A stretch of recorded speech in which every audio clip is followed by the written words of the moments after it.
Man, I feel like money. Man, I feel like money. Attracted to me. They come around.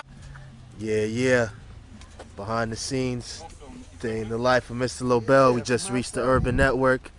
He's about to speak on the panel, so we just bringing you an inside look. Yeah, of course. Mr. Lobel. I'm gonna drop jewels tonight, so get your pen and paper. Here we go. Steve Lobel. All right. Wow. Screwed up with Kevin Black. You forgot Death Row. Yeah. Anyway, I did a lot of artists, y'all, and I'm a young guy, but I did a lot of artists and a lot of people. I just want you to know, in the music business, it's a small world. If you're really gonna be in this business, you're gonna bump into the same people all the time. Manny Edwards, he was a DJ, a rapper, a club guy, publishing, everything. Flossie, always been in the business, run the IE, goddamn nasty Nas. I like big butts, did every goddamn thing.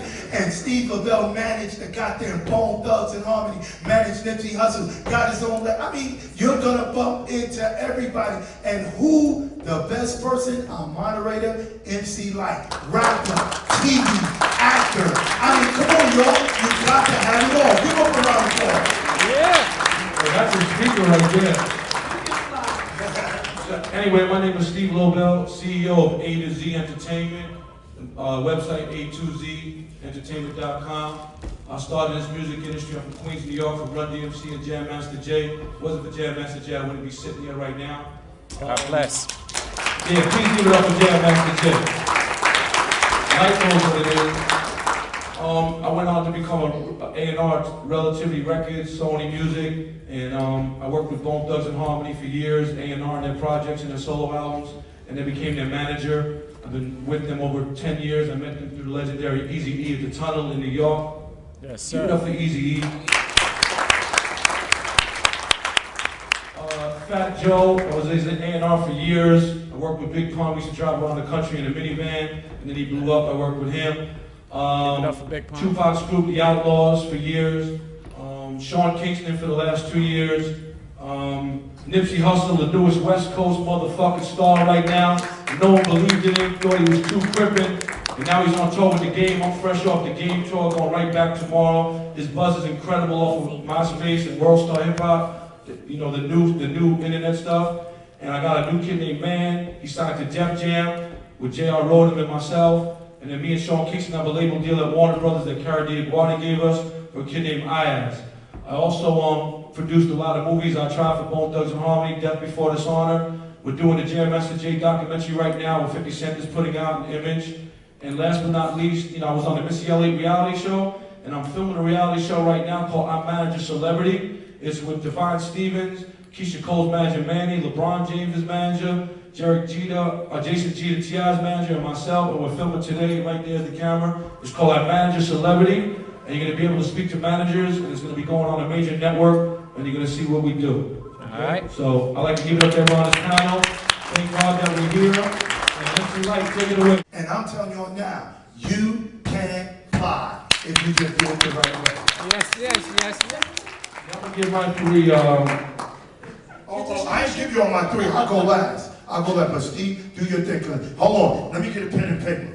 Yeah, you should be writing this down if you're an independent artist looking for some distribution. Now, which one of y'all want this list? Come see me afterward. I'm gonna go with my uncle Alan Grumbler at E1 Koch, #1. Then I'm gonna go with Fontana Universal, and then EMI. Yeah, but you gotta go with the changes, you know, just like there was vinyl, there was 8 tracks, there was cassettes, there was CDs, and now it's digital. Ringtones and so on and so forth. Another 5 years will be something else. Absolutely. Steve Lobel's 100% right. It's just an adapting form. Steve? Yeah, and the question was how to make money. I mean, basically as a manager, money is in touring. You know, there's so much money in touring, especially if you have an artist that has an established name that can go out there and tour. Perfect example, we just did a Bone Thugs and Harmony tour through TKO. We did 40 cities in December. Right now, Game is on a 40-city tour. Nipsey Hussle's opening up, but the money's in touring, merchandising. If you don't have a 360 deal, we'll probably talk about a 360 deal after if no one knows what that's about. And publishing. There's so much money in the music industry still. Endorsements, TV shows, commercials, licensing, sponsorship. But the main thing for an artist is touring, and for a manager to make money off the young man right here in the front. Basically, it starts with a team, you know, and together everybody achieves more.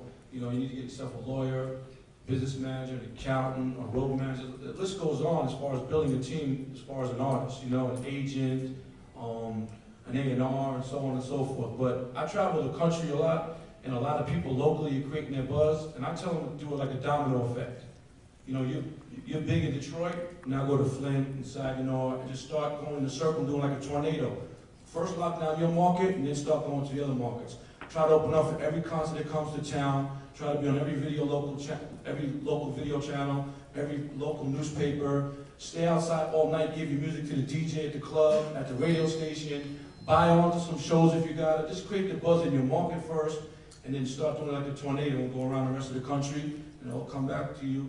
And if it, you know, you're in God's hands, so if it's meant to be, it's going to happen. You know what I mean? Right, if you love what you do, if you love what you do, I mean, at the end of the day, you know, patience and sacrifice will lead to success, and you get what you put into it. You know, so I go back to the grassroots. I've been doing this over 20 years. I'm still going to do the grassroots way, and then everybody's going to come to you and they're going to want to give you a check. And like Kevin said, it's really a loan.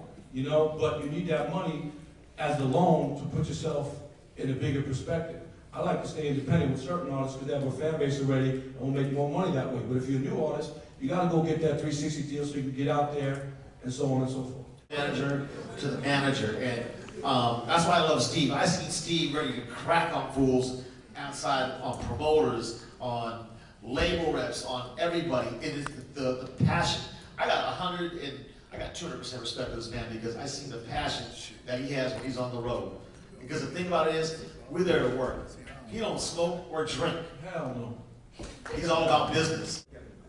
Well, to answer that question, Ernie, you need a lot of patience, common sense. Ladies and gentlemen, because he managed both. That is so true. So Steve, you just give him a real answer. Ernie, all I can speak is real.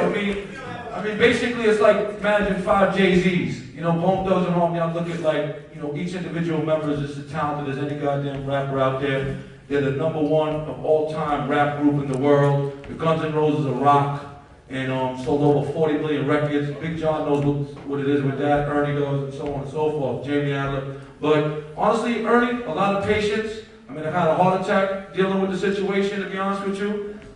Patience. A real one? Yeah, real heart attack. I mean, patience, sacrifice. You need common sense, and you gotta love what you do. I mean, I love them. I love the business. I love their music, and I just love what I did, and that's what it is. To be honest with you, just patience, sacrifice.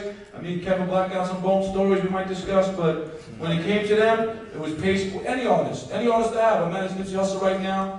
Rampart's in here. Nipsey's guy, and Floss P. Basically, you gotta become their friend. You gotta break everything down with them. You gotta build a relationship with your artist. You gotta always keep it 100% real with them. You always gotta communicate with them, no matter if it's 2 in the morning or 8 a.m. You gotta always put them in the loop of everything, bring them to the meetings, make sure they deal with their attorneys, the record label.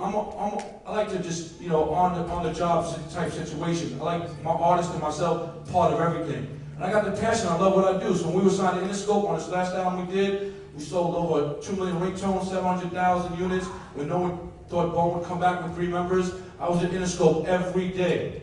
Every fucking day, just making sure they were right. I was at the booking agency every day. I was in the studio with them. You just gotta, it's like a father-son relationship or a brother relationship.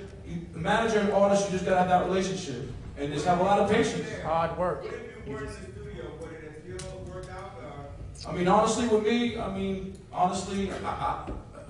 gotta be everywhere. That's why my company's A to Z, to be honest with you. You know, and that's why we were very successful. It's a glue. It's a team, like I told him. Together, everybody achieves more. If it ain't a team, it ain't gonna happen. Bottom line. And then the faith in God, you know? Yeah, thank you.